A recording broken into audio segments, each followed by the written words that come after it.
Chapter 8 Anne's Bringing Up is Begun. For reasons best known to herself, Marilla did not tell Anne that she was to stay at Green Gables until the next afternoon. During the forenoon she kept the child busy with various tasks and watched over her with a keen eye while she did them. By noon she had concluded that Anne was smart and obedient, willing to work, and quick to learn. Her most serious shortcoming seemed to be a tendency to fall into daydreams in the middle of a task and forget all about it until such a time as she was sharply recalled to earth by a reprimand or a catastrophe.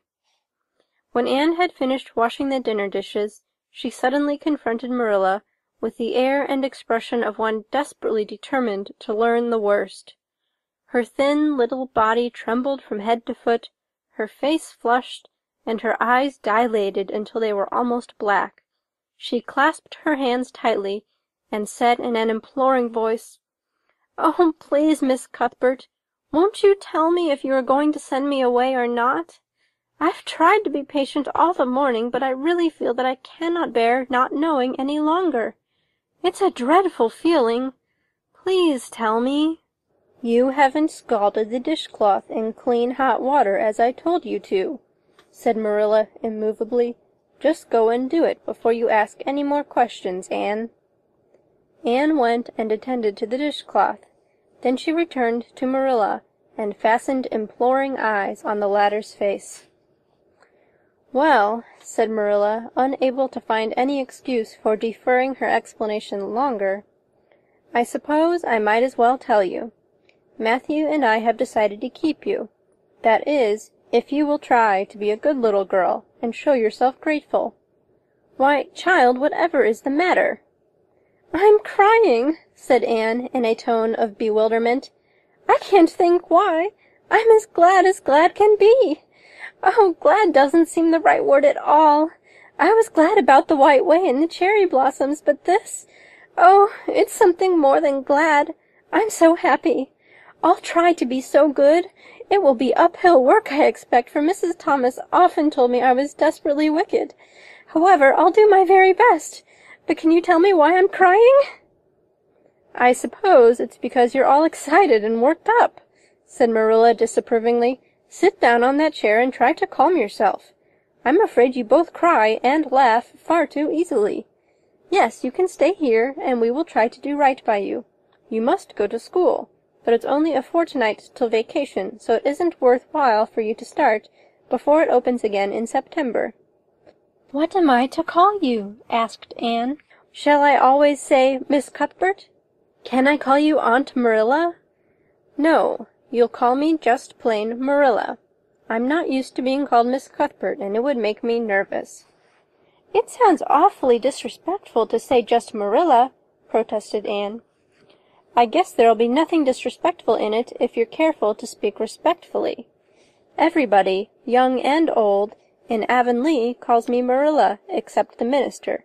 He says Miss Cuthbert, when he thinks of it." "I'd love to call you Aunt Marilla," said Anne wistfully. "I've never had an aunt, or any relation at all, not even a grandmother. It would make me feel as if I really belonged to you. Can't I call you Aunt Marilla?" "No, I'm not your aunt, and I don't believe in calling people names that don't belong to them." "But we could imagine you were my aunt." "I couldn't," said Marilla grimly. "Do you never imagine things different from what they really are?" asked Anne, wide-eyed. "No." "Oh!" Anne drew in a long breath. "Oh, Miss Marilla, how much you miss." "I don't believe in imagining things different from what they really are," retorted Marilla. "When the Lord puts us in certain circumstances, he doesn't mean for us to imagine them away. And that reminds me. Go into the sitting-room, Anne. Be sure your feet are clean and don't let any flies in. And bring me out the illustrated card that's on the mantelpiece. The Lord's Prayer is on it, and you'll devote your spare time this afternoon to learning it off by heart. There's to be no more of such praying as I heard last night." "I suppose I was very awkward," said Anne apologetically. "But then, you see, I've never had any practice. You couldn't really expect a person to pray very well the first time she tried, could you? I thought out a splendid prayer after I went to bed, just as I promised you I would. It wasn't nearly as long as a minister's, and so poetical. But would you believe it? I couldn't remember one word when I woke up this morning, and I'm afraid I'll never be able to think out another one as good. Somehow things never are so good when they're thought out a second time. Have you ever noticed that? Here is something for you to notice, Anne. When I tell you to do a thing, I want you to obey me at once, and not stand stock still and discourse about it. Just you go and do as I bid you." Anne promptly departed for the sitting-room across the hall. She failed to return. After waiting 10 minutes, Marilla laid down her knitting and marched after her with a grim expression. She found Anne standing motionless before a picture hanging on the wall between the 2 windows, with her hands clasped behind her face uplifted, and her eyes a-star with dreams. The white and green light, strained through apple trees and clustering vines outside, fell over the rapt little figure with a half-unearthly radiance. "Anne, whatever are you thinking of?" demanded Marilla sharply. Anne came back to earth with a start. "That," she said, pointing to the picture, a rather vivid chromo entitled "Christ Blessing Little Children. "And I was just imagining I was one of them, that I was the little girl in the blue dress, standing off by herself in the corner as if she didn't belong to anybody, like me. She looks lonely and sad, don't you think?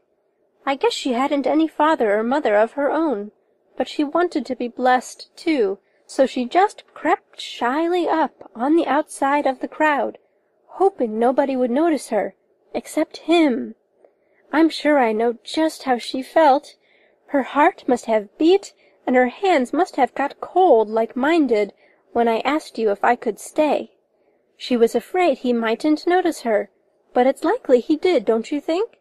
I've been trying to imagine it all out, her edging a little nearer all the time until she was quite close to him, and then he would look at her and put his hand on her hair, and oh, such a thrill of joy as would run over her. But I wish the artist hadn't painted him so sorrowful-looking. All his pictures are like that, if you've noticed, but I don't believe he could really have looked so sad, or the children would have been afraid of him." "Anne," said Marilla, wondering why she had not broken into this speech long before, "you shouldn't talk that way. It's irreverent, positively irreverent." Anne's eyes marveled. "Why? I felt just as reverent as could be. I'm sure I didn't mean to be irreverent." "Well, I don't suppose you did, but it doesn't sound right to talk so familiarly about such things. And another thing, Anne, when I send you after something you're to bring it at once, and not fall into mooning and imagining before pictures. Remember that. Take that card and come right to the kitchen. Now sit down in the corner and learn that prayer by heart." Anne set the card up against the jugful of apple blossoms she had brought in to decorate the dinner table.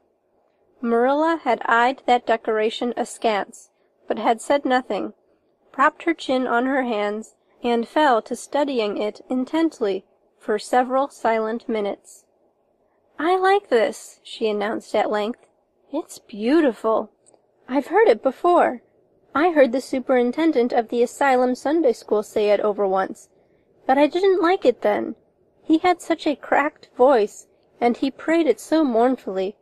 I really felt sure he thought praying was a disagreeable duty. This isn't poetry, but it makes me feel just the same way poetry does. Our Father, who art in heaven, hallowed be thy name. That is just like a line of music. I'm so glad you thought of making me learn this, Miss Marilla." "Well, learn it and hold your tongue," said Marilla shortly. Anne tipped the vase of apple blossoms near enough to bestow a soft kiss on a pink-cupped bud, and then studied diligently for some moments longer. "Marilla," she demanded presently, "do you think that I shall ever have a bosom friend in Avonlea?" A what kind of friend?" "A bosom friend. An intimate friend, you know.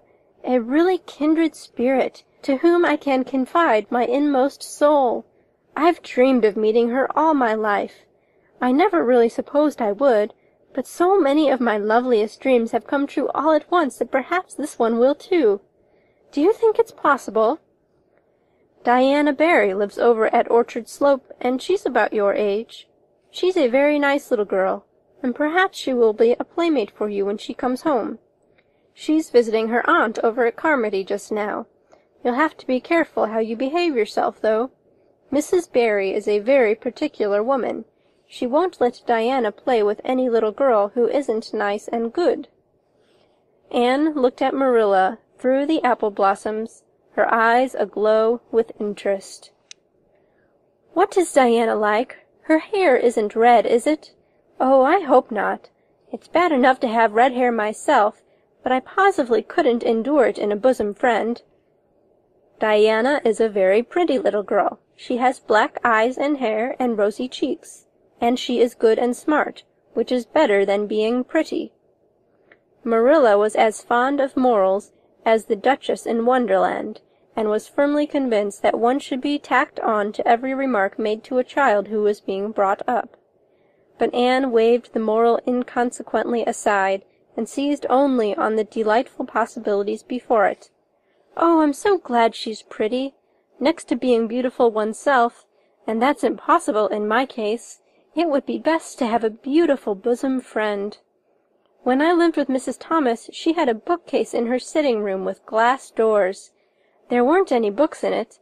Mrs. Thomas kept her best china and her preserves there, when she had any preserves to keep. One of the doors was broken. Mr. Thomas smashed it one night when he was slightly intoxicated.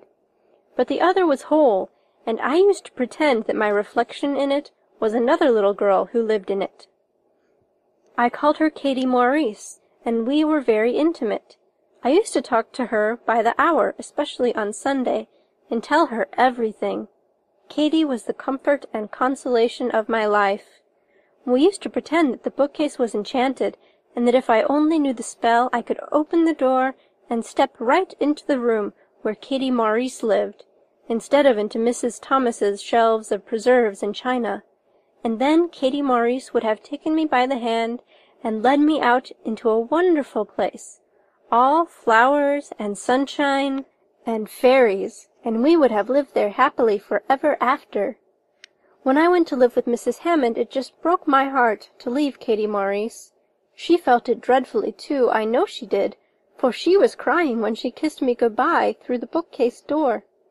There was no bookcase at Mrs. Hammond's, but just up the river a little way from the house there was a long green little valley, and the loveliest echo lived there.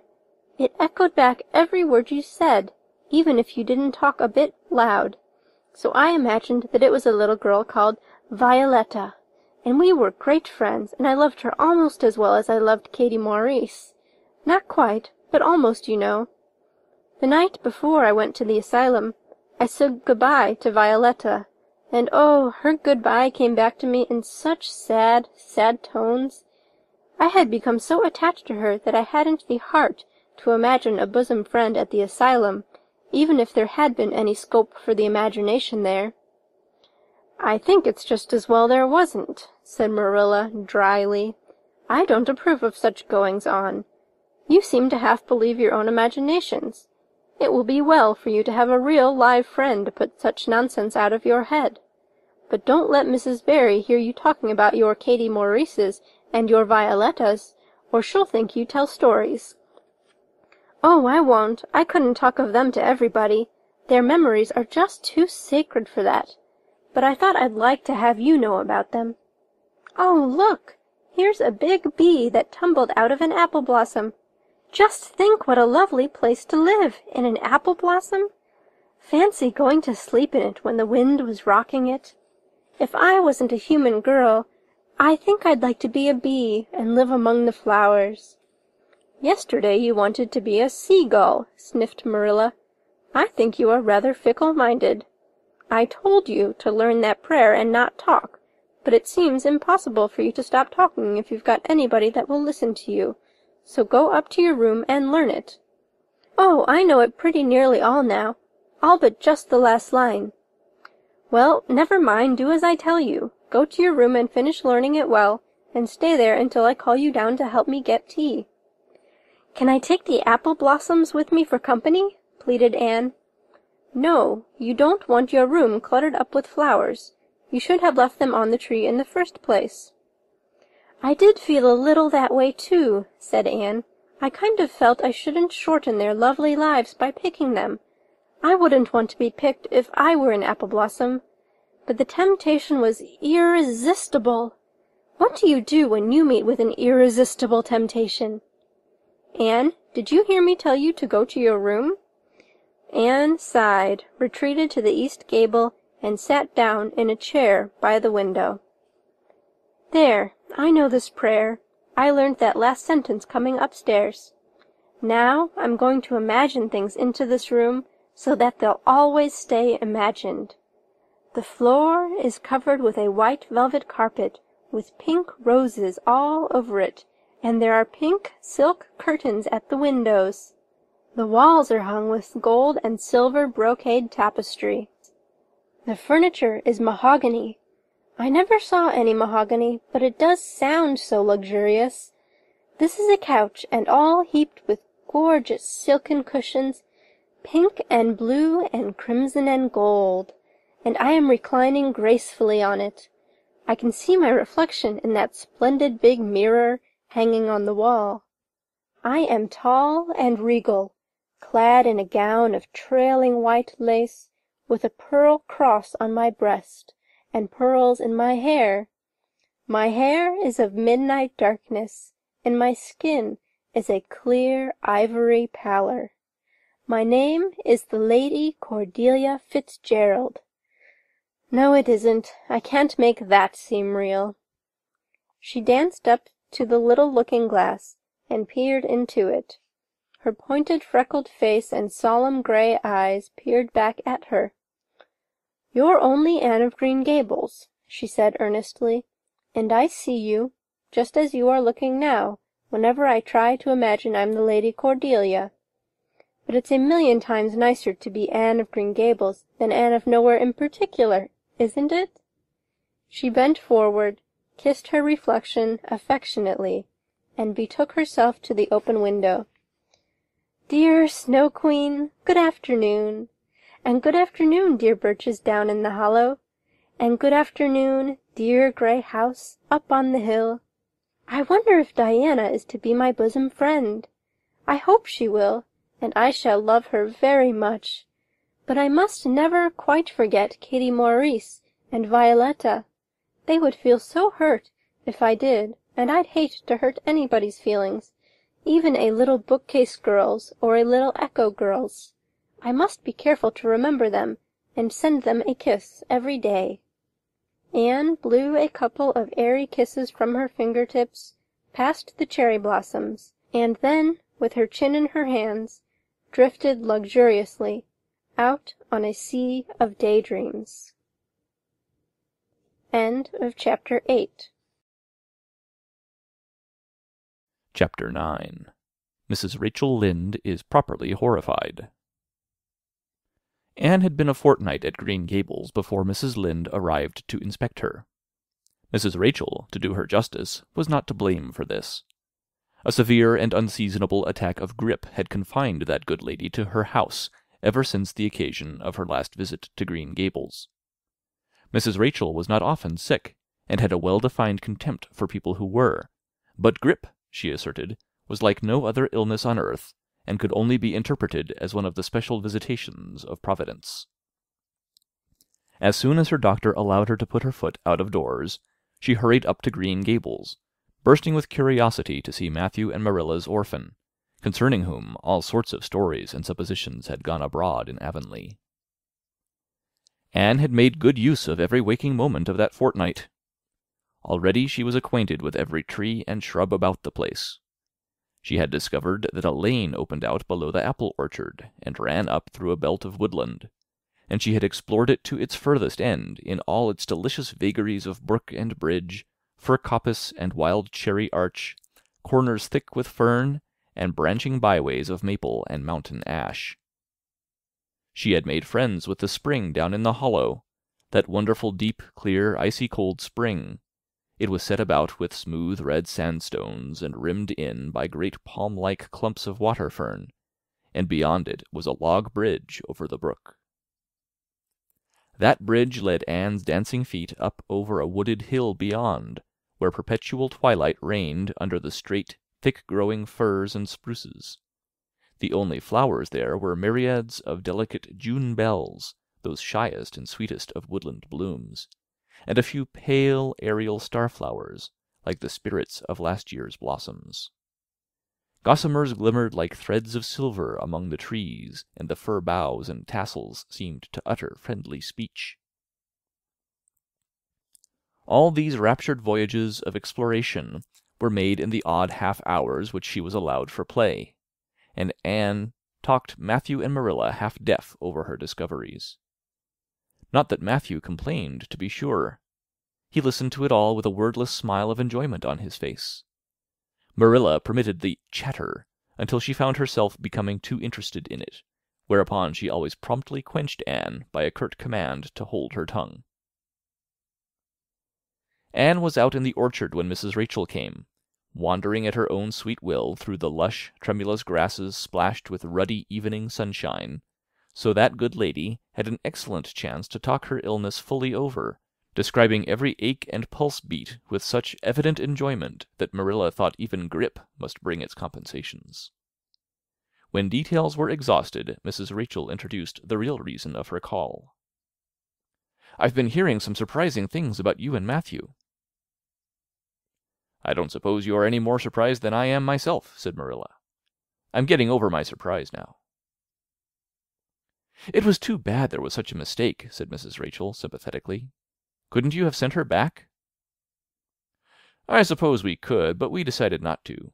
Matthew took a fancy to her, and I must say I like her myself, though I admit she has her faults. The house seems a different place already. She's a real bright little thing." Marilla said more than she had intended to say when she began, for she read disapproval in Mrs. Rachel's expression. "It's a great responsibility you've taken on yourself," said that lady gloomily, "especially when you've never had any experience with children. You don't know much about her or her real disposition, I suppose, and there's no guessing how a child like that will turn out. But I don't want to discourage you, I'm sure, Marilla." "I'm not feeling discouraged," was Marilla's dry response. "When I make up my mind to do a thing, it stays made up. I suppose you'd like to see Anne. I'll call her in." Anne came running in presently, her face sparkling with the delight of her orchard rovings, but, abashed at finding herself in the unexpected presence of a stranger, she halted confusedly inside the door.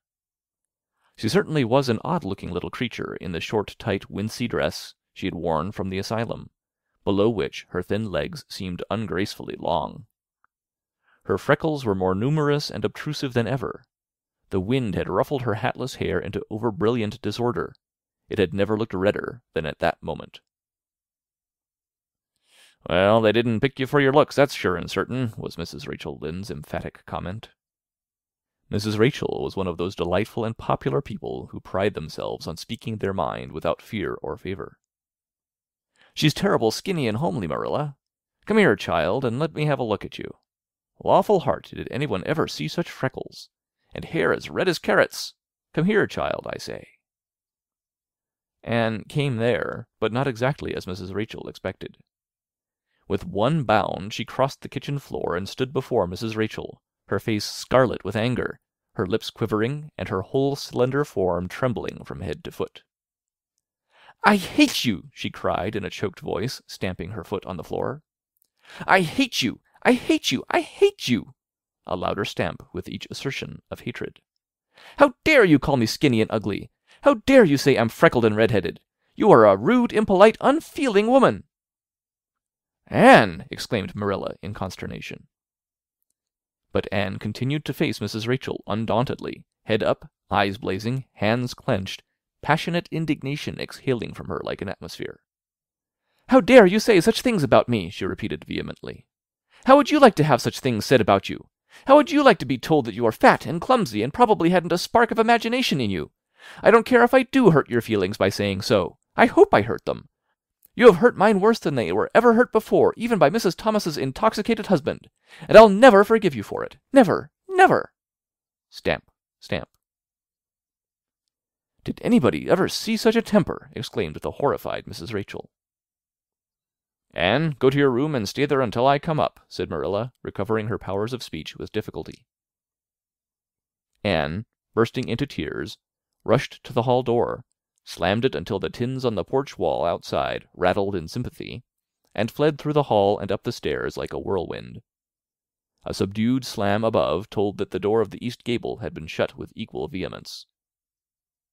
Well, I don't envy you your job bringing that up, Marilla, said Mrs. Rachel, with unspeakable solemnity.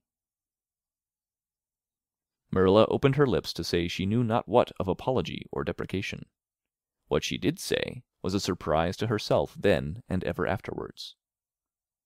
You shouldn't have twitted her about her looks, Rachel. Marilla Cuthbert, you don't mean to say that you are upholding her in such a terrible display of temper as we've just seen? Demanded Mrs. Rachel indignantly. No, said Marilla slowly. I'm not trying to excuse her. She's been very naughty, and I'll have to give her a talking to about it. But we must make allowances for her. She's never been taught what is right, and you were too hard on her, Rachel. Marilla could not help tacking on that last sentence, although she was again surprised at herself for doing it. Mrs. Rachel got up with an air of offended dignity. Well, I see that I'll have to be very careful what I say after this, Marilla, since the fine feelings of orphans, brought from goodness knows where, have to be considered before anything else. Oh, no, I'm not vexed. Don't worry yourself. I'm too sorry for you to leave any room for anger in my mind. You'll have your own troubles with that child. But if you'll take my advice, which I suppose you won't do, although I've brought up 10 children and buried 2, you'll do that talking to you mentioned with a fair-sized birch switch. I should think that would be the most effective language for that kind of a child. Her temper matches her hair, I guess. Well, good evening, Marilla. I hope you'll come down to see me often, as usual, but you can't expect me to visit here again in a hurry if I'm liable to be flown at and insulted in such a fashion. It's something new in my experience. Whereat Mrs. Rachel swept out and away, if a fat woman who always waddled could be said to sweep away, and Marilla, with a very solemn face, betook herself to the east gable. On the way upstairs she pondered uneasily as to what she ought to do. She felt no little dismay over the scene that had just been enacted. How unfortunate that Anne should have displayed such temper before Mrs. Rachel Lynde of all people.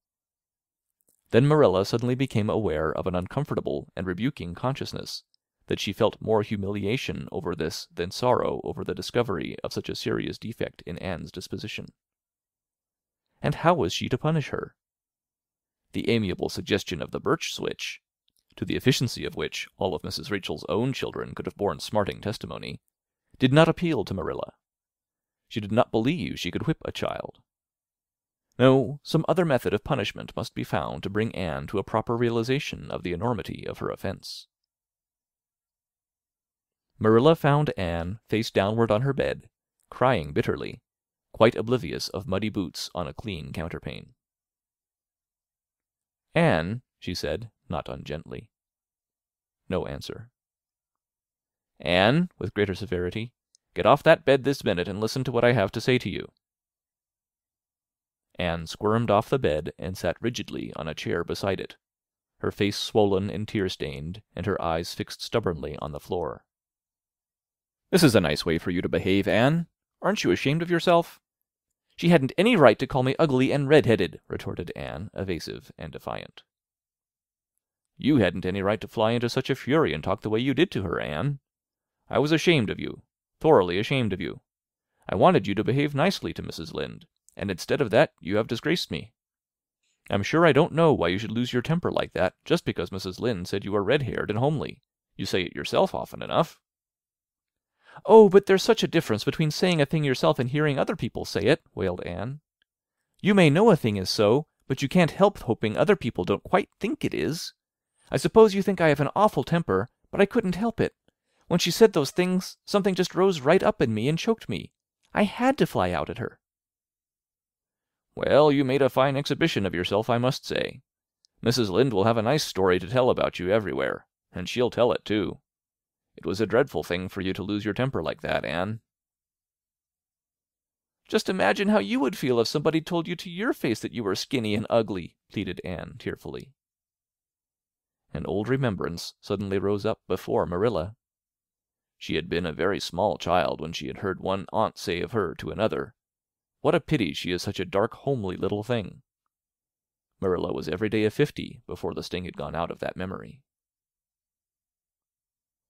"I don't say that I think Mrs. Lynde was exactly right in saying what she did to you, Anne," she admitted in a softer tone. "Rachel is too outspoken, but that is no excuse for such behavior on your part. She was a stranger and an elderly person and my visitor, all three very good reasons why you should have been respectful to her. You are rude and saucy and—" Marilla had a saving inspiration of punishment. "You must go to her and tell her you are very sorry for your bad temper and ask her to forgive you." "I can never do that," said Anne, determinedly and darkly. "You can punish me in any way you like, Marilla. You can shut me up in a dark, damp dungeon inhabited by snakes and toads and feed me only on bread and water, and I shall not complain. But I cannot ask Mrs. Lynde to forgive me." "We're not in the habit of shutting people up in dark, damp dungeons," said Marilla dryly, "especially as they're rather scarce in Avonlea. But apologize to Mrs. Lynde you must and shall, and you'll stay here in your room until you can tell me you're willing to do it." "I shall have to stay here forever, then," said Anne mournfully, "because I can't tell Mrs. Lynde I'm sorry I said those things to her. How can I? I'm not sorry. I'm sorry I vexed you, but I'm glad I told her just what I did. It was a great satisfaction. I can't say I'm sorry when I'm not, can I? I can't even imagine I'm sorry." "Perhaps your imagination will be in better working order by the morning," said Marilla, rising to depart.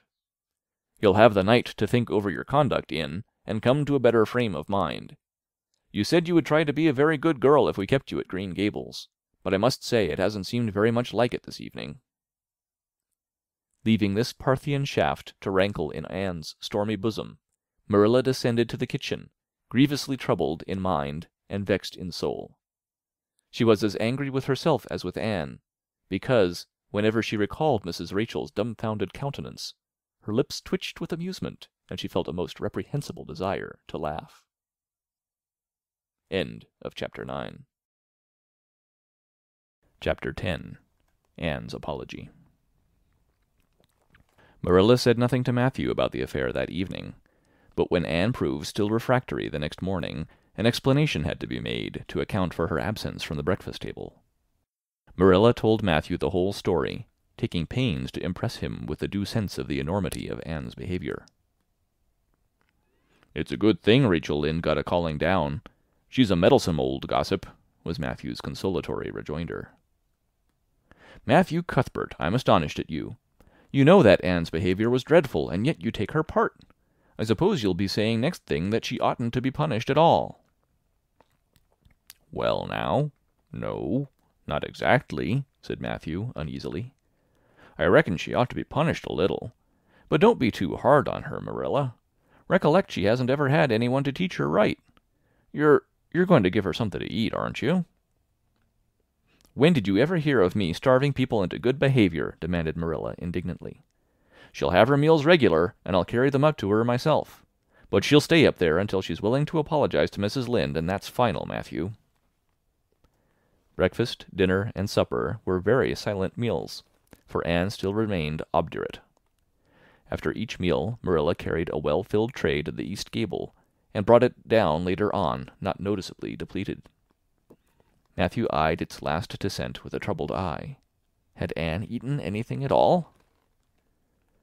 When Marilla went out that evening to bring the cows from the back pasture, Matthew, who had been hanging about the barns and watching, slipped into the house with the air of a burglar and crept upstairs. As a general thing, Matthew gravitated between the kitchen and the little bedroom off the hall where he slept. Once in a while he ventured uncomfortably into the parlor or sitting-room when the minister came to tea. But he had never been upstairs in his own house since the spring he helped Marilla paper the spare bedroom, and that was 4 years ago. He tiptoed along the hall and stood for several minutes outside the door of the east gable, before he summoned courage to tap on it with his fingers, and then opened the door to peep in. Anne was sitting on the yellow chair by the window, gazing mournfully out into the garden. Very small and unhappy she looked, and Matthew's heart smote him. He softly closed the door and tiptoed over to her. "Anne," he whispered, as if afraid of being overheard. "How are you making it, Anne?" Anne smiled wanly. "Pretty well. I imagine a good deal, and that helps to pass the time. Of course it's rather lonesome, but then I may as well get used to that."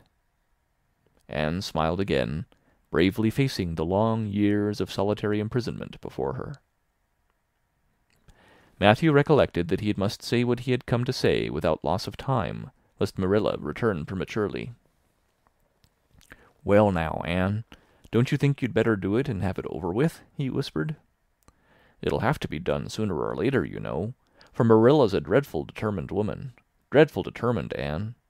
Do it right off, I say, and have it over." "Do you mean apologize to Mrs. Lynde?"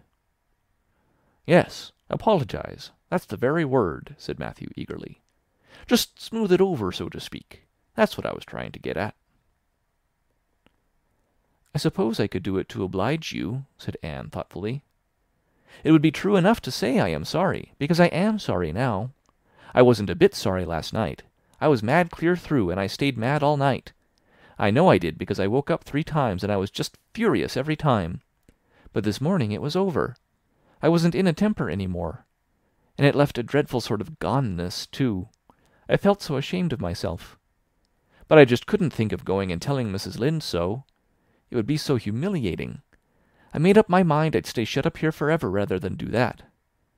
But still, I'd do anything for you, if you really want me to." "Well now, of course I do. It's terrible lonesome downstairs without you. Just go and smooth things over. That's a good girl." "Very well," said Anne resignedly. "I'll tell Marilla as soon as she comes in I've repented." That's right, Anne. But don't tell Marilla I said anything about it. She might think I was putting my oar in, and I promised not to do that." "Wild horses won't drag the secret from me," promised Anne solemnly. "How would wild horses drag a secret from a person anyhow?" But Matthew was gone, scared at his own success. He fled hastily to the remotest corner of the horse pasture, lest Marilla should suspect what he had been up to. Marilla herself, upon her return to the house, was agreeably surprised to hear a plaintive voice calling, "Marilla!" over the banisters. "Well," she said, going into the hall. "I'm sorry I lost my temper and said rude things, and I'm willing to go and tell Mrs. Lynde so." "Very well." Marilla's Christmas gave no sign of her relief. She had been wondering what under the canopy she should do if Anne did not give in. "I'll take you down after milking." Accordingly, after milking, behold Marilla and Anne walking down the lane, the former erect and triumphant, the latter drooping and dejected.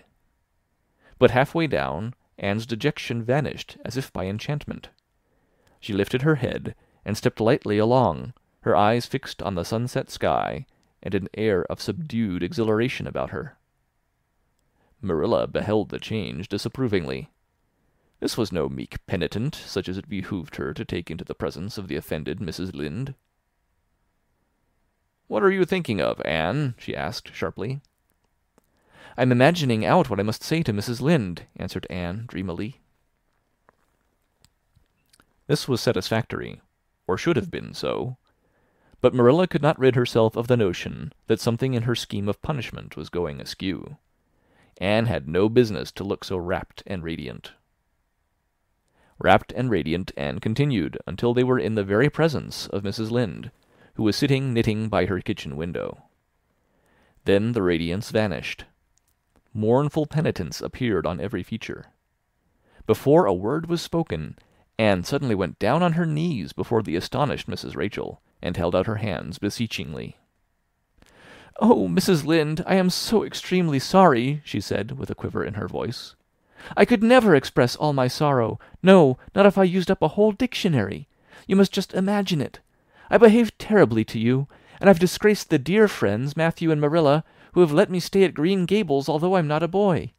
I'm a dreadfully wicked and ungrateful girl, and I deserve to be punished and cast out by respectable people forever. It was very wicked of me to fly into a temper because you told me the truth. It was the truth. Every word you said was true. My hair is red, and I'm freckled and skinny and ugly.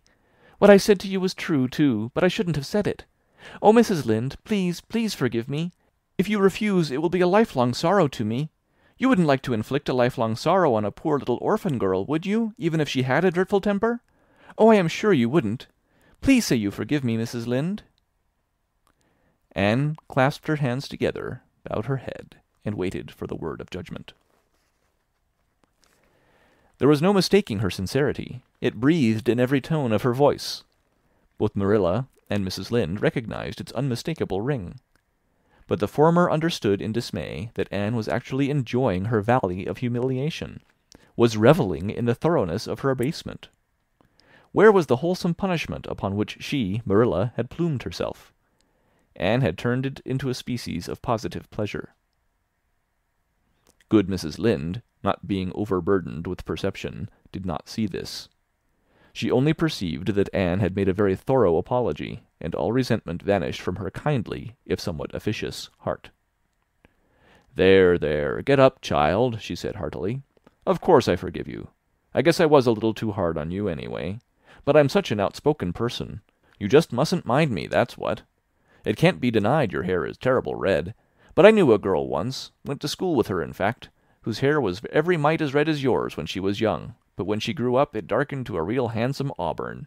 I wouldn't be a mite surprised if yours did, too, not a mite." "Oh, Mrs. Lynde!" Anne drew a long breath as she rose to her feet. "You have given me a hope. I shall always feel that you are a benefactor. Oh, I could endure anything if I only thought my hair would be a handsome auburn when I grew up. It would be so much easier to be good if one's hair was a handsome auburn, don't you think? And now may I go out into your garden and sit on that bench under the apple trees while you and Marilla are talking? There is so much more scope for imagination out there." "Laws, yes, run along, child. And you can pick a bouquet of them white June lilies over in the corner if you like."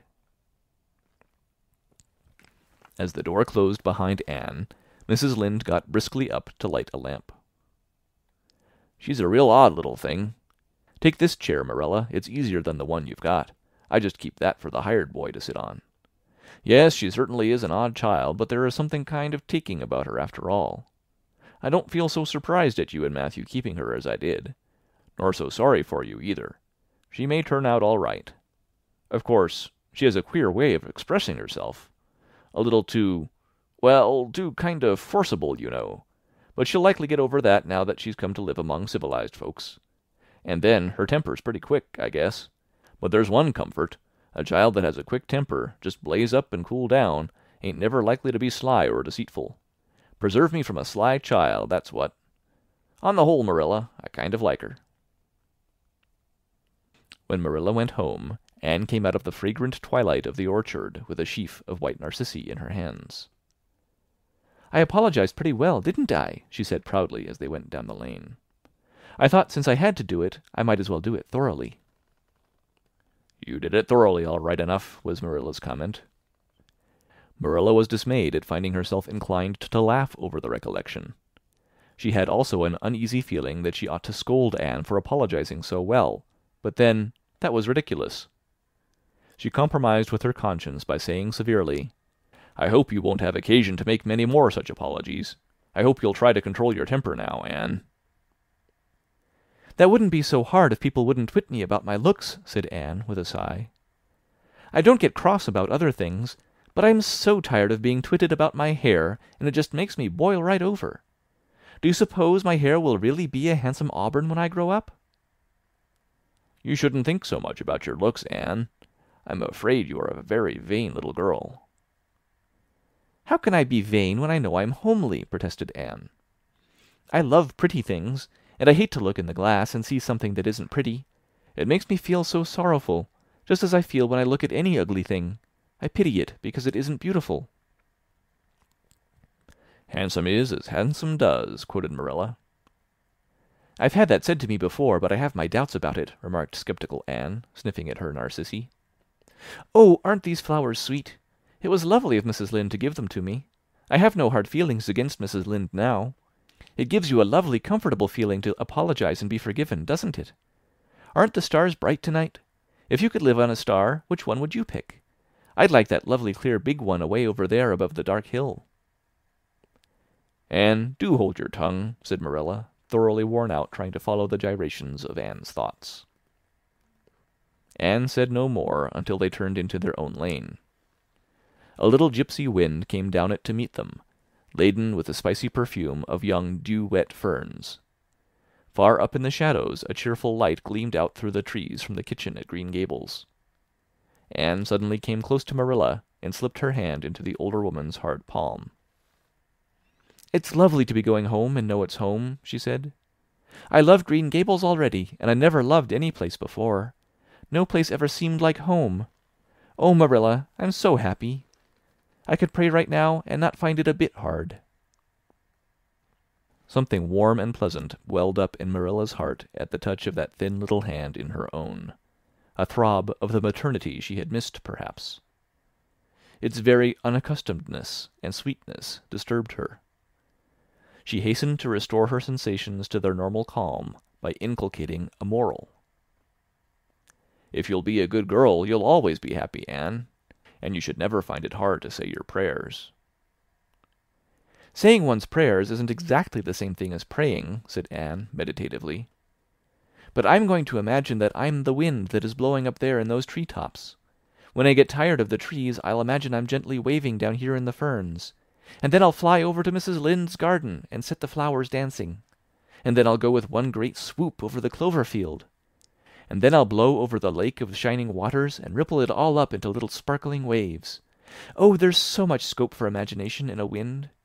So I'll not talk any more just now, Marilla."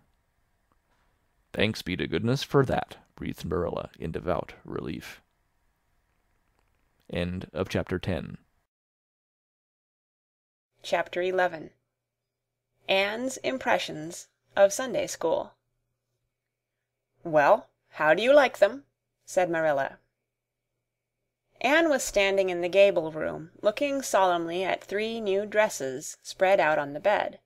One was of snuffy-colored gingham, which Marilla had been tempted to buy from a peddler the preceding summer because it looked so serviceable.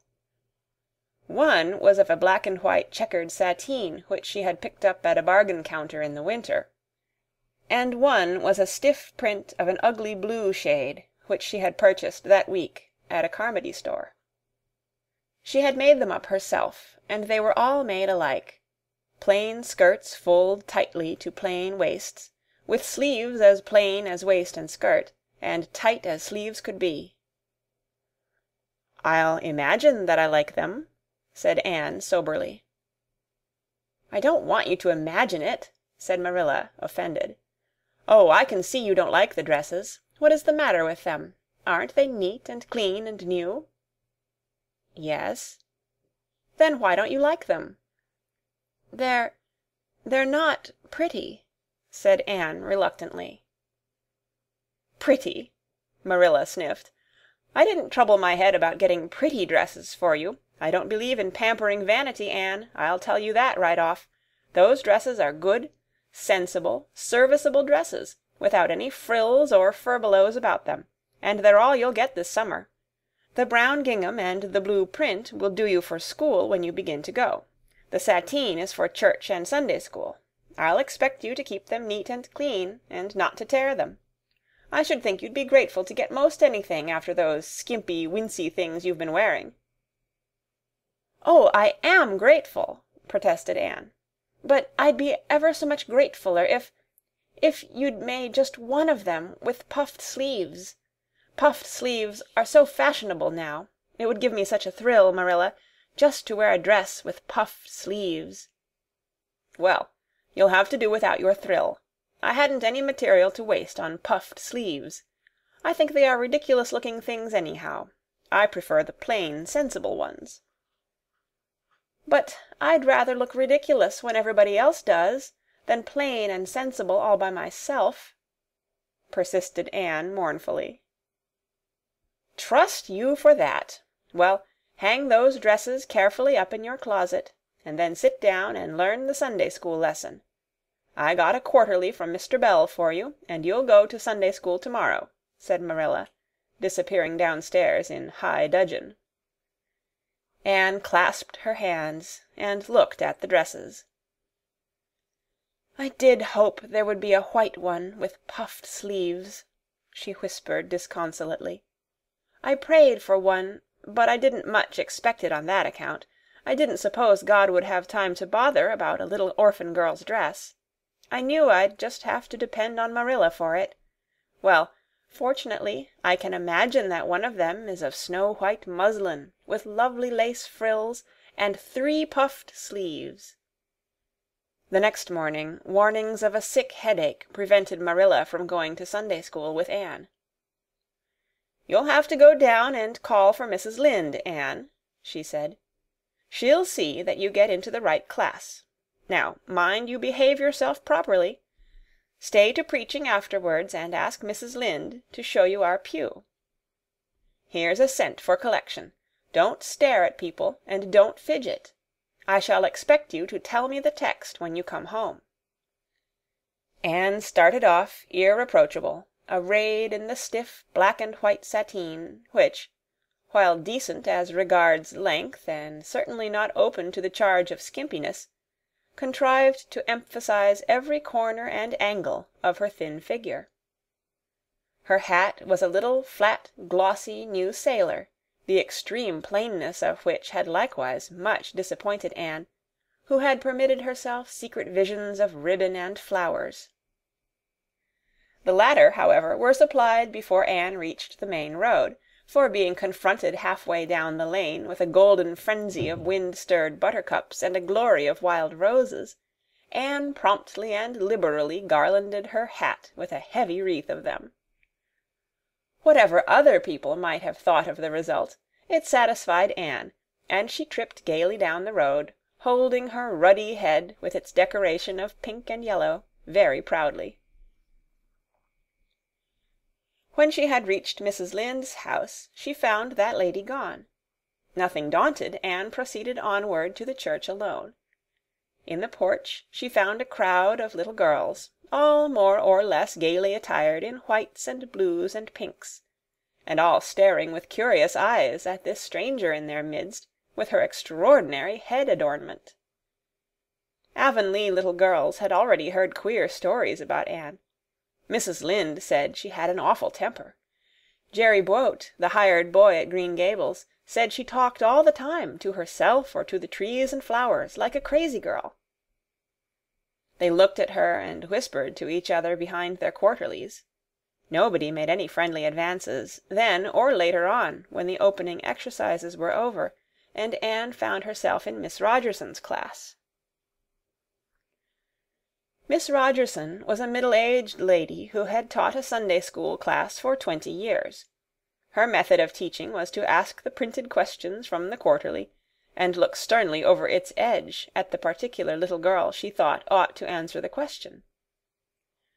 She looked very often at Anne, and Anne, thanks to Marilla's drilling, answered promptly, but it may be questioned if she understood very much about either question or answer.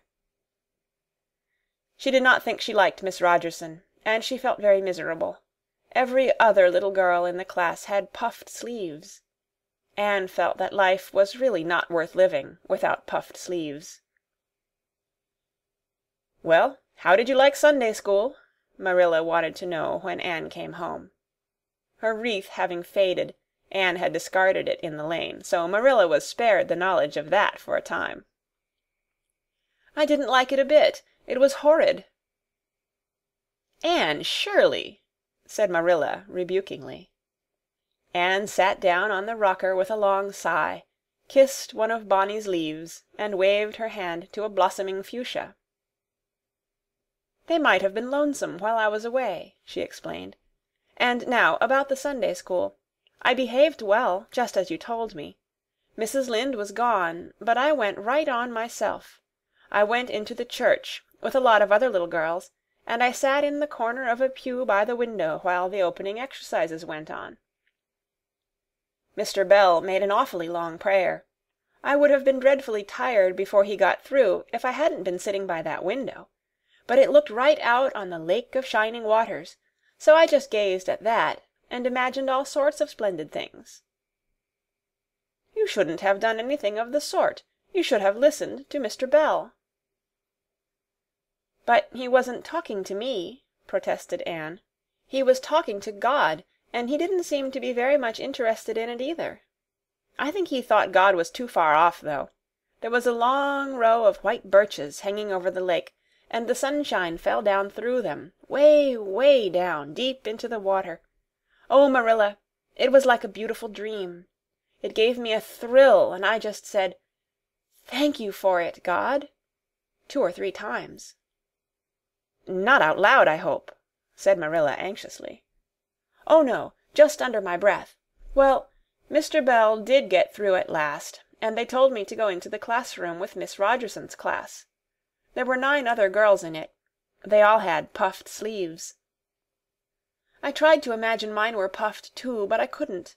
Why couldn't I? It was as easy as could be to imagine they were puffed while I was alone in the east gable, but it was awfully hard there among the others, who had really truly puffs." "You shouldn't have been thinking about your sleeves in Sunday school. You should have been attending to the lesson. I hope you knew it." "Oh, yes, and I answered a lot of questions. Miss Rogerson asked ever so many. I don't think it was fair for her to do all the asking. There were lots I wanted to ask her, but I didn't like to because I didn't think she was a kindred spirit." Then all the other little girls recited a paraphrase. She asked me if I knew any. I told her I didn't, but I could recite "The Dog at His Master's Grave" if she liked. That's in the 3rd Royal Reader. It isn't a really truly religious piece of poetry, but it's so sad and melancholy that it might as well be. She said it wouldn't do, and she told me to learn the 19th paraphrase for next Sunday. I read it over in church afterwards, and it's splendid. There are 2 lines in particular that just thrill me. "Quick as the slaughtered squadrons fell in Midian's evil day." I don't know what squadrons means, nor Midian either, but it sounds so tragical. I can hardly wait until next Sunday to recite it. I'll practice it all the week. After Sunday school I asked Miss Rogerson, because Mrs. Lynde was too far away, to show me to your pew. I sat just as still as I could, and the text was Revelations, 3rd chapter, 2nd and 3rd verses. It was a very long text. If I was a minister, I'd pick the short, snappy ones. The sermon was awfully long, too. I suppose the minister had to match it to the text. I don't think he was a bit interesting. The trouble with him seems to be that he hasn't enough imagination. I didn't listen to him very much. I just let my thoughts run, and I thought of the most surprising things. Marilla felt helplessly that all this should be sternly reproved, but she was hampered by the undeniable fact that some of the things Anne had said, especially about the minister's sermons and Mr. Bell's prayers, were what she herself had really thought deep down in her heart for years, but had never given expression to. It almost seemed to her that those secret, unuttered, critical thoughts had suddenly taken visible and accusing shape and form in the person of this outspoken morsel of neglected humanity. End of Chapter 11. Chapter 12. A Solemn Vow and Promise. It was not until the next Friday that Marilla heard the story of the flower-wreathed hat. She came home from Mrs. Lynde's and called Anne to account. "Anne, Mrs. Rachel says that you went to church last Sunday with your hat rigged out ridiculous with roses and buttercups. What on earth put you up to such a caper? A pretty-looking object you must have been." "Oh, I know, pink and yellow aren't becoming to me," began Anne. "Becoming fiddlesticks! It was putting flowers on your hat at all, no matter what color they are, that was ridiculous. You are the most aggravating child." "I don't see why it's any more ridiculous to wear flowers on your hat than on your dress," protested Anne. Lots of little girls there had bouquets pinned on their dresses. What's the difference?" Marilla was not to be drawn from the safe concrete into dubious paths of the abstract. "Don't answer me back like that, Anne. It was very silly of you to do such a thing. Never let me catch you at such a trick again. Mrs. Rachel says she thought she would sink through the floor when she saw you come in, all rigged out like that. She couldn't get near enough to tell you to take them off till it was too late. She says people talked about it something dreadful. Of course they would think I had no better sense than to let you go decked out like that." "Oh, I'm so sorry," said Anne, tears welling into her eyes. "I never thought you'd mind. The roses and buttercups were so sweet and pretty. I thought they'd look lovely on my hat. Lots of the little girls had artificial flowers on their hats. I'm afraid I'm going to be a dreadful trial to you. Maybe you'd better send me back to the asylum. That would be terrible. I don't think I could endure it. Most likely I would go into consumption. I'm so thin as it is, you see. But that would be better than being a trial to you." "Nonsense," said Marilla, vexed at herself for having made the child cry. "I don't want to send you back to the asylum, I'm sure. All I want is that you should behave like other little girls and not make yourself ridiculous. Don't cry any more. I've got some news for you. Diana Barry came home this afternoon.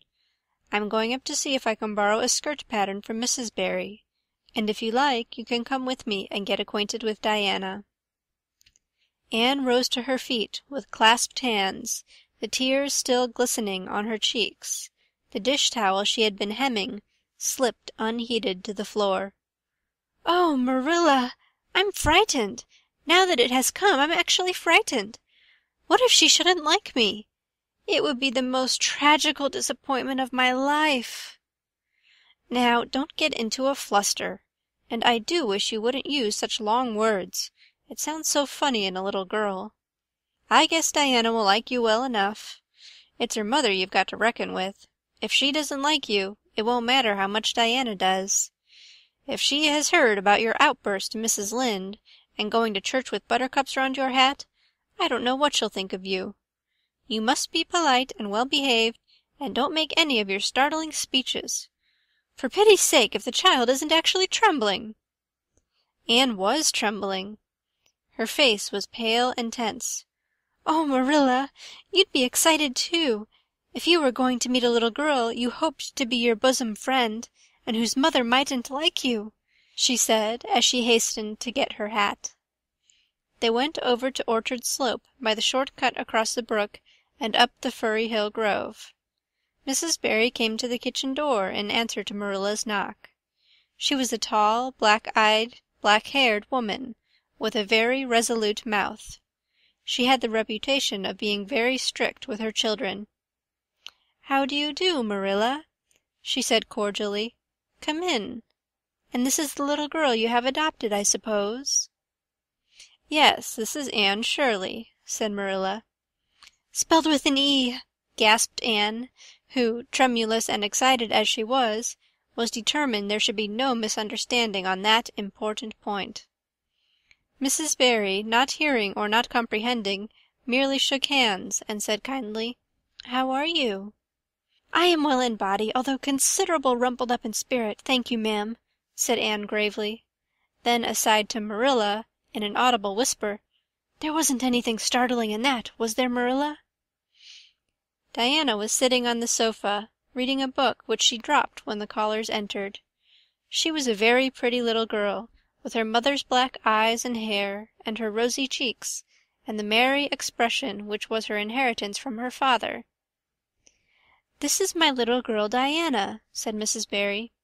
"Diana, you might take Anne out into the garden and show her your flowers. It will be better for you than straining your eyes over that book. She reads entirely too much," this to Marilla as the little girls went out, "and I can't prevent her, for her father aids and abets her. She's always poring over a book. I'm glad she has the prospect of a playmate. Perhaps it will take her more out of doors." Outside in the garden, which was full of mellow sunset light streaming through the dark old firs to the west of it, stood Anne and Diana, gazing bashfully at each other over a clump of gorgeous tiger lilies. The berry garden was a bowery wilderness of flowers, which would have delighted Anne's heart at any time less fraught with destiny. It was encircled by huge old willows and tall firs, beneath which flourished flowers that loved the shade. Prim, right-angled paths, neatly bordered with clamshells, intersected it like moist red ribbons, and in the beds between old-fashioned flowers ran riot. There were rosy bleeding hearts and great splendid crimson peonies, white fragrant narcissi and thorny sweet Scotch roses, pink and blue and white columbines and lilac-tinted bouncing bets, clumps of southernwood and ribbon grass and mint, purple Adam and Eve, daffodils, and masses of sweet clover, white with its delicate, fragrant, feathery sprays, scarlet lightning that shot its fiery lances over prim white musk flowers. A garden it was where sunshine lingered, and bees hummed, and winds, beguiled into loitering, purred and rustled. "Oh, Diana," said Anne at last, clasping her hands and speaking almost in a whisper. "Oh, do you think you can like me a little, enough to be my bosom friend?" Diana laughed. Diana always laughed before she spoke. "Why, I guess so," she said frankly. "I'm awfully glad you've come to live at Green Gables. It will be jolly to have somebody to play with. There isn't any other girl who lives near enough to play with, and I've no sisters big enough." "Will you swear to be my friend forever and ever?" demanded Anne eagerly. Diana looked shocked. "Why, it's dreadfully wicked to swear," she said rebukingly. "Oh, no, not my kind of swearing. There are two kinds, you know." "I never heard of but one kind," said Diana doubtfully. "There really is another. Oh, it isn't wicked at all. It just means vowing and promising solemnly." "Well, I don't mind doing that," agreed Diana, relieved. "How do you do it?" "We must join hands, so," said Anne gravely. "It ought to be over running water. We'll just imagine this path is running water. I'll repeat the oath first. I solemnly swear to be faithful to my bosom friend Diana Barry, as long as the sun and moon shall endure. Now you say it and put my name in." Diana repeated the oath with a laugh fore and aft. Then she said, "You're a queer girl, Anne. I heard before that you were queer, but I believe I'm going to like you real well." When Marilla and Anne went home, Diana went with them as far as the log bridge. The two little girls walked with their arms about each other. At the brook they parted with many promises to spend the next afternoon together. "Well, did you find Diana a kindred spirit?" asked Marilla, as they went up through the garden of Green Gables. "Oh, yes," sighed Anne, blissfully unconscious of any sarcasm on Marilla's part. "Oh, Marilla, I'm the happiest girl on Prince Edward Island this very moment. I assure you I'll say my prayers with a right good will tonight. Diana and I are going to build a playhouse in Mr. William Bell's birch grove tomorrow. Can I have those broken pieces of china that are out in the woodshed? Diana's birthday is in February, and mine is in March. Don't you think that is a very strange coincidence? Diana is going to lend me a book to read. She says it's perfectly splendid and tremendously exciting. She's going to show me a place back in the woods where rice lilies grow. Don't you think Diana has got very soulful eyes? I wish I had soulful eyes. Diana is going to teach me to sing a song called Nellie in the Hazel Dell. She's going to give me a picture to put up in my room. It's a perfectly beautiful picture, she says. A lovely lady in a pale blue silk dress. A sewing machine agent gave it to her. I wish I had something to give Diana. I'm an inch taller than Diana, but she is ever so much fatter. She says she'd like to be thin because it's so much more graceful, but I'm afraid she only said it to soothe my feelings. We're going to the shore some day to gather shells. We've agreed to call the spring down by the log bridge the Dryad's Bubble. Isn't that a perfectly elegant name? I read a story once about a spring called that. A dryad is sort of a grown-up fairy, I think." "Well, all I hope is you won't talk Diana to death," said Marilla. "But remember this in all your planning, Anne. You're not going to play all the time, nor most of it. You have your work to do, and it'll have to be done first." Anne's cup of happiness was full, and Matthew caused it to overflow. He had just got home from a trip to the store at Carmody, and he sheepishly produced a small parcel from his pocket and handed it to Anne, with a deprecatory look at Marilla. "I heard you say you liked chocolate sweeties, so I got you some," he said. "Humph," sniffed Marilla. "It'll ruin her teeth and stomach. There, there, child, don't look so dismal. You can eat those, since Matthew has gone and got them. He'd better have brought you peppermints. They're wholesomer. Don't sicken yourself eating all them at once now." "Oh, no, indeed, I won't," said Anne eagerly. "I'll just eat one tonight, Marilla. And I can give Diana half of them, can't I? The other half will taste twice as sweet to me if I give some to her. It's delightful to think I have something to give her." "I will say it for the child," said Marilla when Anne had gone to her gable. "She isn't stingy. I'm glad, for of all faults I detest stinginess in a child. Dear me, it's only 3 weeks since she came, and it seems as if she'd been here always. I can't imagine the place without her. Now, don't be looking I told you so, Matthew. That's bad enough in a woman, but it isn't to be endured in a man. I'm perfectly willing to own up that I'm glad I consented to keep the child, and that I'm getting fond of her. But don't you rub it in, Matthew Cuthbert." End of Chapter 12. A Solemn Vow and Promise. Chapter 13. The Delights of Anticipation. "It's time Anne was in to do her sewing," said Marilla, glancing at the clock and then out into the yellow August afternoon, where everything drowsed in the heat. "She stayed playing with Diana more than half an hour more'n I gave her leave to, and now she's perched out there on the woodpile talking to Matthew, 19 to the dozen, when she knows perfectly well she ought to be at her work. And of course he's listening to her like a perfect ninny. I never saw such an infatuated man. The more she talks and the odder the things she says, the more he's delighted, evidently. Anne Shirley, you come right in here this minute. Do you hear me?" A series of staccato taps on the west window brought Anne flying in from the yard, eyes shining, cheeks faintly flushed with pink, unbraided hair streaming behind her in a torrent of brightness. "Oh, Marilla," she exclaimed breathlessly, "there's going to be a Sunday school picnic next week in Mr. Harmon Andrews's field, right near the Lake of Shining Waters, and Mrs. Superintendent Bell and Mrs. Rachel Lynde are going to make ice cream.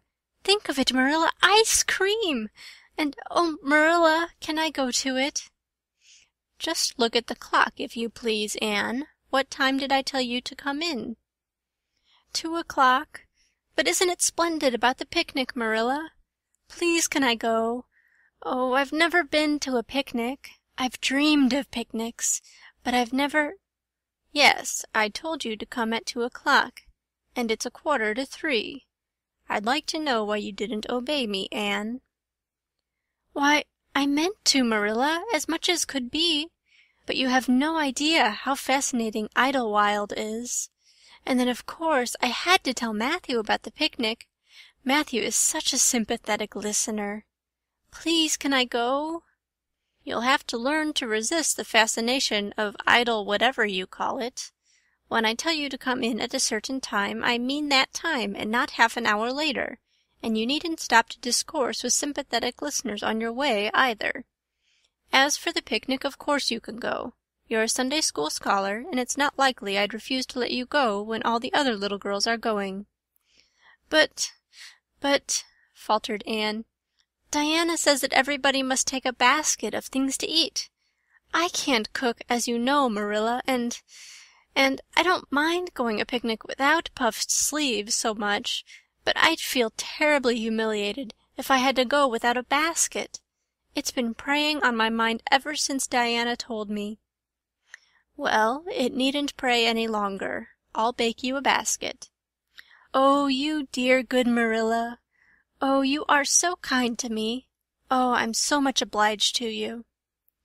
Getting through with her ohs, Anne cast herself into Marilla's arms and rapturously kissed her sallow cheek. It was the first time in her whole life that childish lips had voluntarily touched Marilla's face. Again, that sudden sensation of startling sweetness thrilled her. She was secretly vastly pleased at Anne's impulsive caress, which was probably the reason why she said brusquely, "There, there, never mind your kissing nonsense. I'd sooner see you doing strictly as you're told. As for cooking, I mean to begin giving you lessons in that some of these days. But you're so feather-brained, Anne, I've been waiting to see if you'd sober down a little and learn to be steady before I begin. You've got to keep your wits about you in cooking, and not stop in the middle of things to let your thoughts rove all over creation. Now, get out your patchwork and have your square done before tea-time." "I do not like patchwork," said Anne dolefully, hunting out her work-basket and sitting down before a little heap of red and white diamonds with a sigh. "I think some kinds of sewing would be nice, but there's no scope for imagination in patchwork. It's just one little seam after another, and you never seem to be getting anywhere. But of course I'd rather be Anne of Green Gables sewing patchwork than Anne of any other place with nothing to do but play. I wish time went as quick sewing patches as it does when I'm playing with Diana, though. Oh, we do have such elegant times, Marilla. I have to furnish most of the imagination, but I'm well able to do that. Diana is simply perfect in every other way. You know that little piece of land across the brook that runs up between our farm and Mr. Barry's? It belongs to Mr. William Bell, and right in the corner there is a little ring of white birch trees. The most romantic spot, Marilla. Diana and I have our playhouse there. We call it Idlewild. Isn't that a poetical name? I assure you it took me some time to think it out. I stayed awake nearly a whole night before I invented it. Then, just as I was dropping off to sleep, it came like an inspiration. Diana was enraptured when she heard it. We have got our house fixed up elegantly. You must come and see it, Marilla, won't you?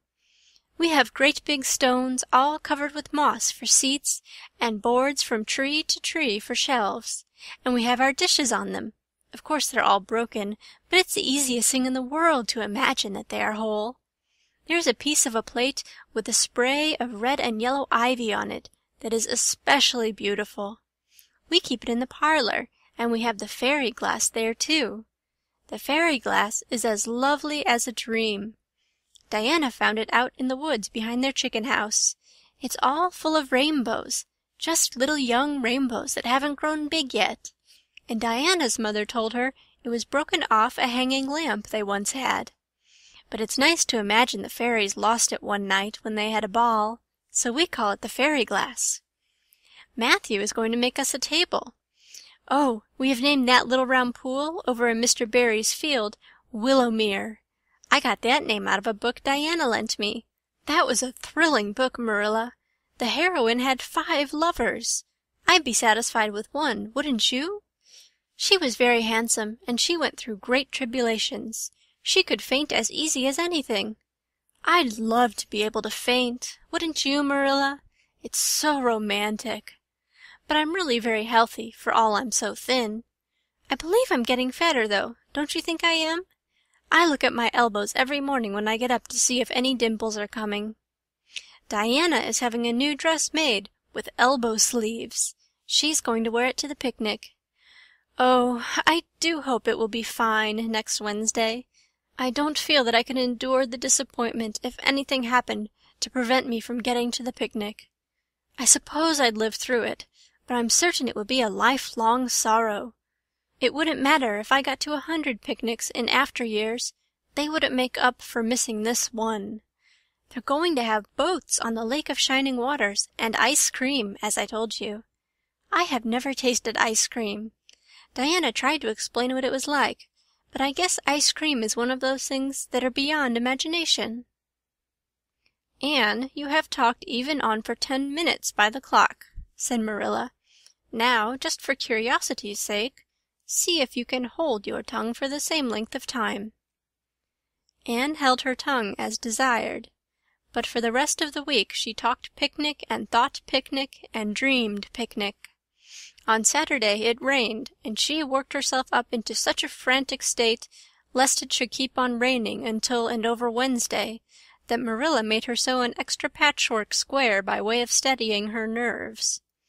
On Sunday Anne confided to Marilla on the way home from church that she actually grew cold all over with excitement when the minister announced the picnic from the pulpit. "Such a thrill as went up and down my back, Marilla.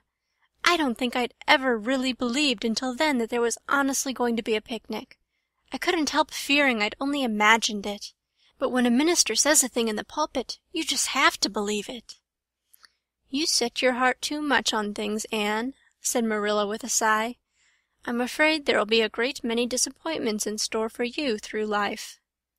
"Oh, Marilla, looking forward to things is half the pleasure of them," exclaimed Anne. "You mayn't get the things themselves, but nothing can prevent you from having the fun of looking forward to them.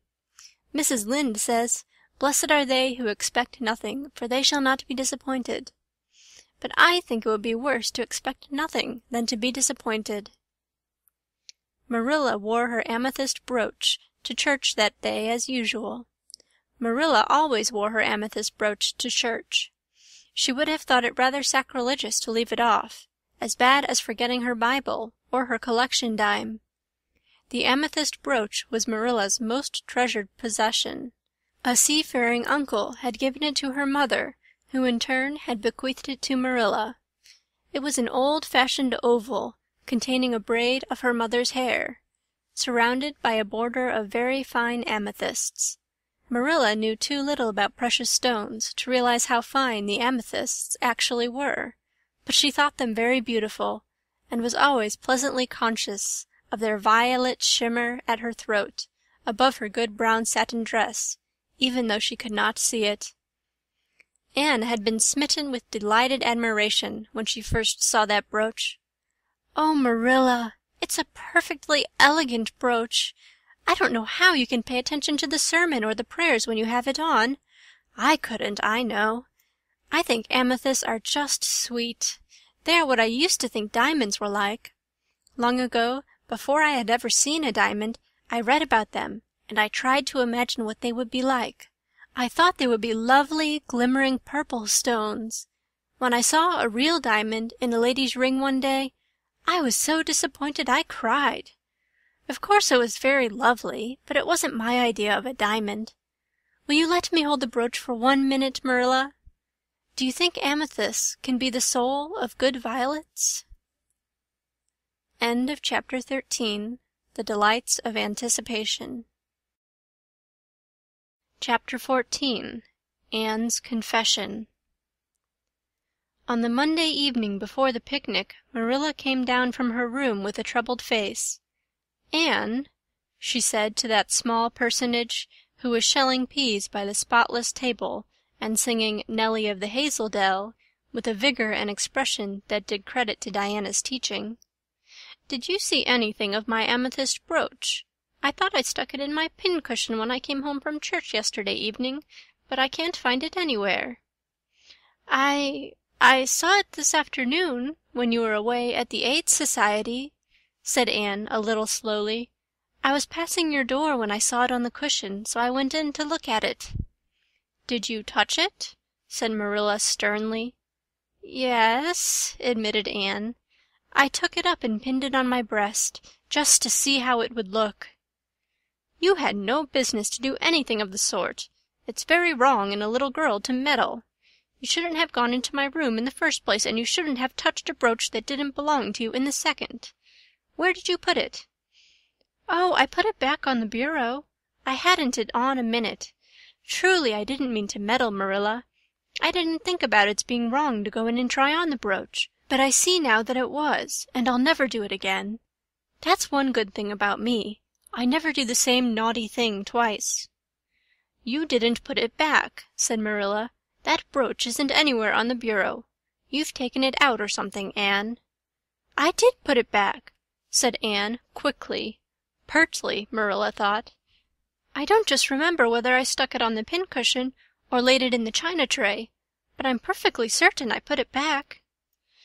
"I'll go and have another look," said Marilla, determining to be just. "If you put that brooch back, it's still there. If it isn't, I'll know you didn't, that's all." Marilla went to her room and made a thorough search, not only over the bureau, but in every other place she thought the brooch might possibly be. It was not to be found, and she returned to the kitchen. "Anne, the brooch is gone.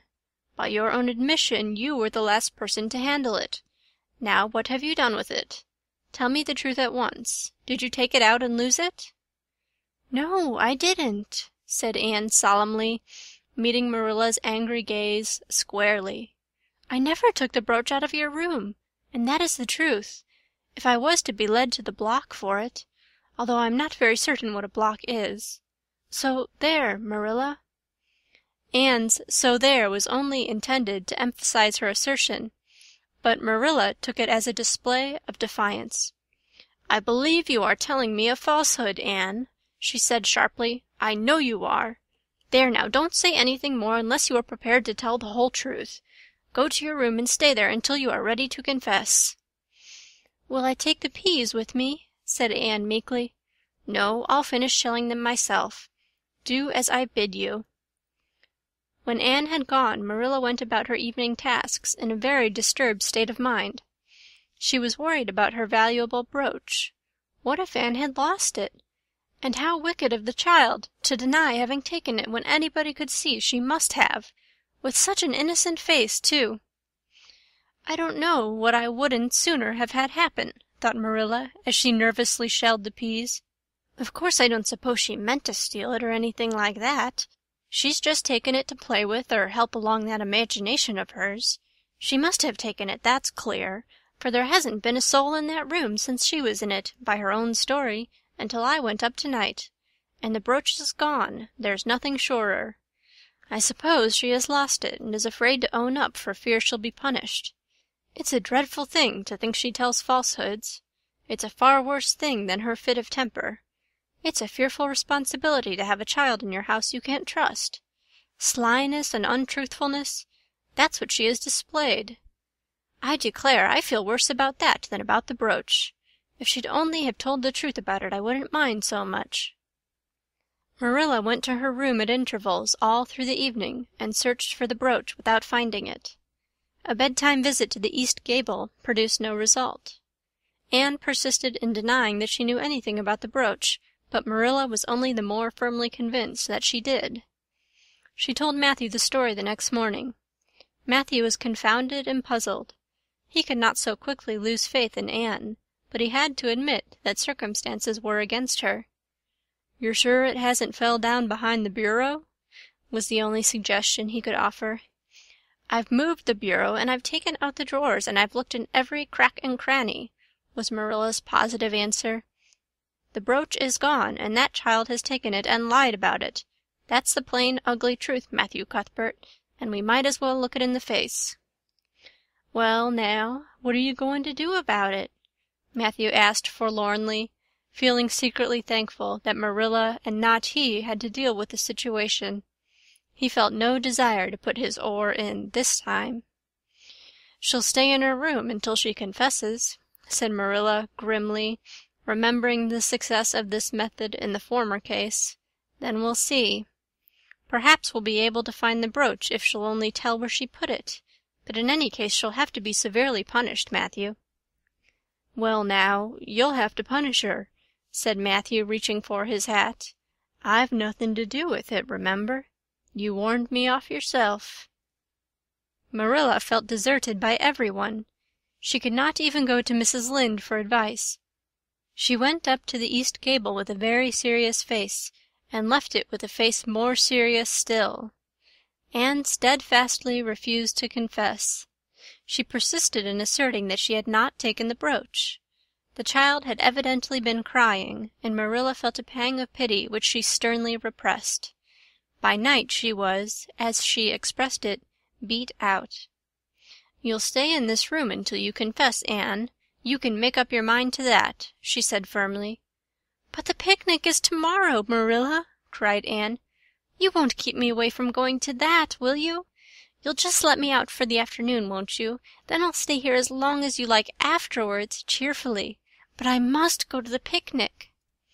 "You'll not go to picnics nor anywhere else until you've confessed, Anne." "Oh, Marilla!" gasped Anne. But Marilla had gone out and shut the door. Wednesday morning dawned as bright and fair as if expressly made to order for the picnic. Birds sang around Green Gables. The Madonna lilies in the garden sent out whiffs of perfume that entered in on viewless winds at every door and window, and wandered through halls and rooms like spirits of benediction. The birches in the hollow waved joyful hands, as if watching for Anne's usual morning greeting from the east gable. But Anne was not at her window. When Marilla took her breakfast up to her, she found the child sitting primly on her bed, pale and resolute, with tight-shut lips and gleaming eyes. "Marilla, I'm ready to confess." "Ah!" Marilla laid down her tray. Once again her method had succeeded, but her success was very bitter to her. "Let me hear what you have to say, then, Anne." "I took the amethyst brooch," said Anne, as if repeating a lesson she had learned. "I took it just as you said. I didn't mean to take it when I went in, but it did look so beautiful, Marilla, when I pinned it on my breast, that I was overcome by an irresistible temptation. I imagined how perfectly thrilling it would be to take it to Idlewild and play I was the Lady Cordelia Fitzgerald. It would be so much easier to imagine I was the Lady Cordelia if I had a real amethyst brooch on. Diana and I make necklaces of roseberries, but what are roseberries compared to amethysts? So I took the brooch. I thought I could put it back before you came home. I went all the way around by the road to lengthen out the time. When I was going over the bridge across the Lake of Shining Waters, I took the brooch off to have another look at it. Oh, how it did shine in the sunlight! And then, when I was leaning over the bridge, it just slipped through my fingers, so, and went down, down, down, all purply sparkling, and sank forevermore beneath the Lake of Shining Waters. And that's the best I can do at confessing, Marilla." Marilla felt hot anger surge up into her heart again. This child had taken and lost her treasured amethyst brooch, and now sat there calmly reciting the details thereof without the least apparent compunction or repentance. "Anne, this is terrible," she said, trying to speak calmly. "You are the very wickedest girl I ever heard of." "Yes, I suppose I am," agreed Anne tranquilly, "and I know I'll have to be punished. It'll be your duty to punish me, Marilla. Won't you please get it over with right off, because I'd like to go to the picnic with nothing on my mind." "Picnic, indeed! You'll go to no picnic today, Anne Shirley. That shall be your punishment, and it isn't half severe enough either for what you've done." "Not go to the picnic!" Anne sprang to her feet and clutched Marilla's hand. "But you promised me I might. Oh, Marilla, I must go to the picnic. That was why I confessed. Punish me any way you like but that. Oh, Marilla, please, please let me go to the picnic. Think of the ice cream. For anything you know, I may never have a chance to taste ice cream again." Marilla disengaged Anne's clinging hands stonily. "You needn't plead, Anne. You are not going to the picnic, and that's final. No, not a word." Anne realized that Marilla was not to be moved.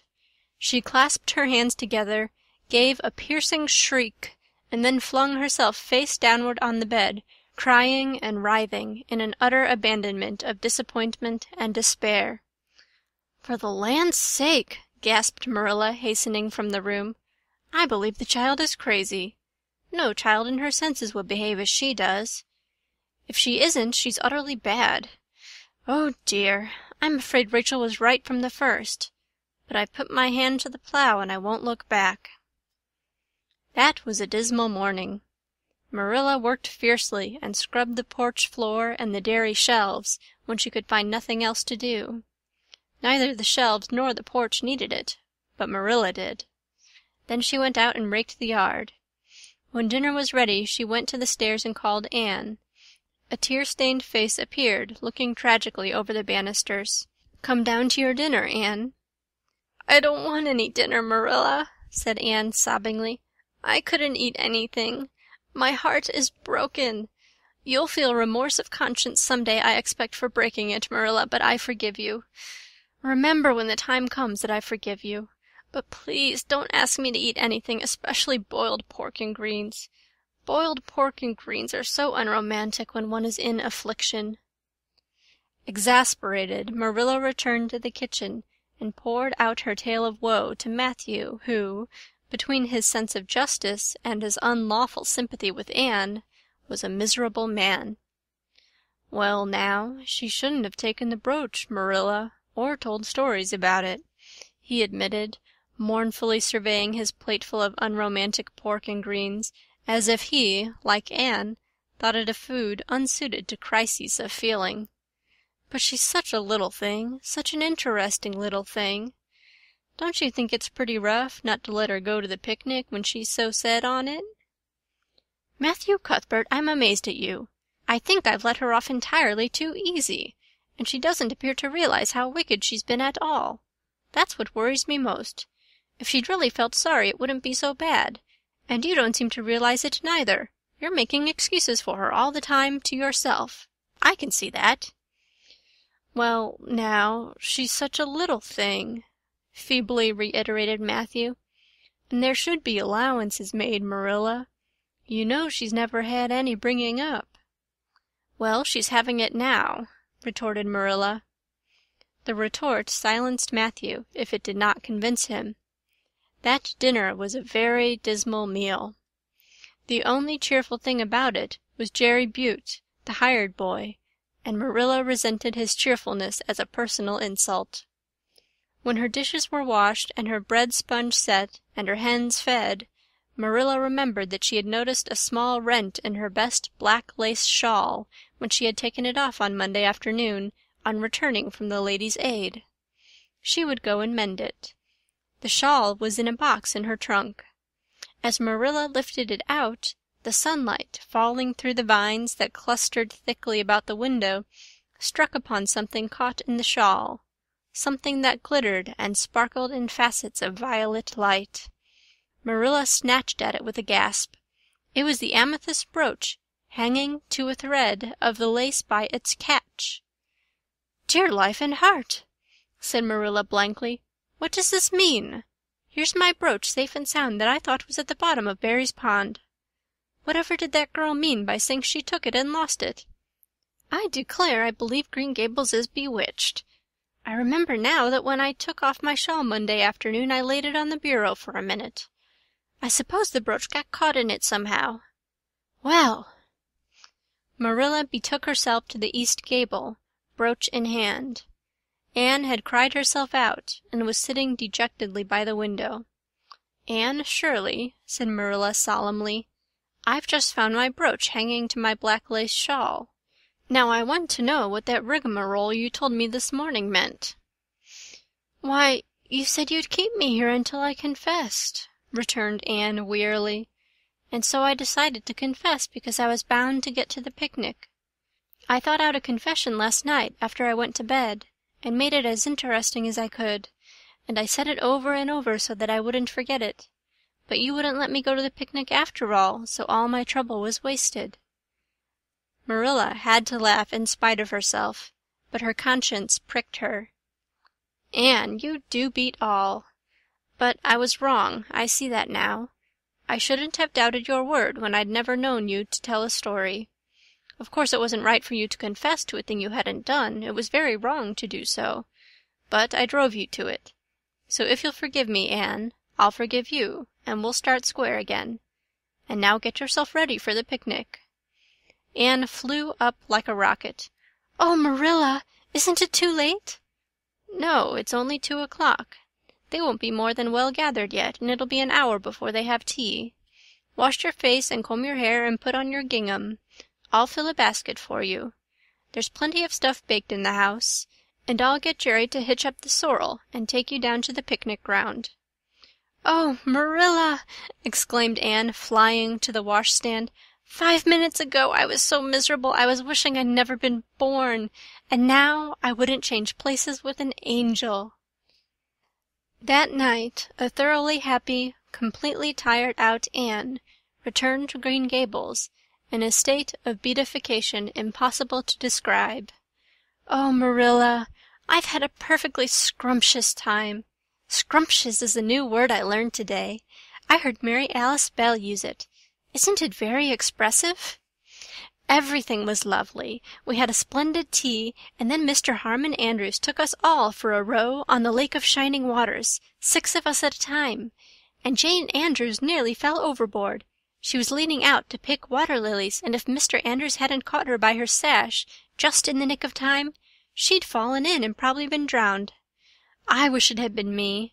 It would have been such a romantic experience to have been nearly drowned. It would be such a thrilling tale to tell. And we had the ice cream. Words fail me to describe that ice cream. Marilla, I assure you it was sublime." That evening Marilla told the whole story to Matthew over her stocking basket. "I'm willing to own up that I made a mistake," she concluded candidly, "but I've learned a lesson. I have to laugh when I think of Anne's confession, although I suppose I shouldn't, for it really was a falsehood. But it doesn't seem as bad as the other would have been, somehow. And anyhow, I'm responsible for it. That child is hard to understand in some respects, but I believe she'll turn out all right yet. And there's one thing certain. No house will ever be dull that she's in." End of Chapter 14. Anne's Confession.